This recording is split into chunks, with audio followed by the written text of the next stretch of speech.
அனைவருக்கும் வணக்கம். நான் உங்கள் கோகுல் ப்ராப்பர்ட்டிஸ் கோகுல். தினம் தினம் நம்ம சேனலில் புது புது ப்ராப்பர்ட்டி சேலுக்கு பார்த்துட்டு வரோம். அந்த வகையில் இன்றைக்கி பார்க்க போகிற ப்ராப்பர்ட்டி எங்கே அமைஞ்சிருக்குதுன்னா, சேலம் மாவட்டம் சங்ககிரி வட்டம் சங்ககிரி ஆர்எஸில் ஹவுசிங் போர்டில் தாங்க நீங்கள் பார்த்துட்ருக்கிற இந்த ஒரு வீட்டு மனை அமைஞ்சிருக்கு. உங்களுக்கு ஒரு செண்டுங்க, அதாவது 436 சதுரடியில் கிழக்கு திசையை பார்த்த மாதிரி இந்த ஒரு வீட்டு மனை அமைஞ்சிருக்குதுங்க. உங்களுக்கு முற்றிலும் குடியிருக்கு மத்தியில் இந்த ஒரு வீட்டு மனை அமைஞ்சிருக்குதுங்க.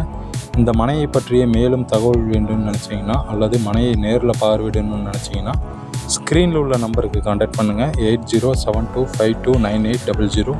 இந்த நம்பருக்கு கான்டாக்ட் பண்ணுறது மூலிமா நீங்கள் இந்த வீட்டு மனையை வந்து நேரில் பார்வையிடலாங்க. உங்களுக்கு ரியல் எஸ்டேட் பற்றிய தகவல்கள் வேணும்னு நினச்சிங்கன்னா கண்டிப்பாக நம்ம சேனலை சப்ஸ்கிரைப் பண்ணி வச்சுக்கோங்க. அப்போ தான் நம்ம தினம் தினம் போடுற வீடியோஸ்லாம் உங்களை வந்து சேரும். மீண்டும் ஒரு புதிய ப்ராப்பர்ட்டியில் உங்களை வந்து சந்திக்கிறேன். நன்றி, வணக்கம்.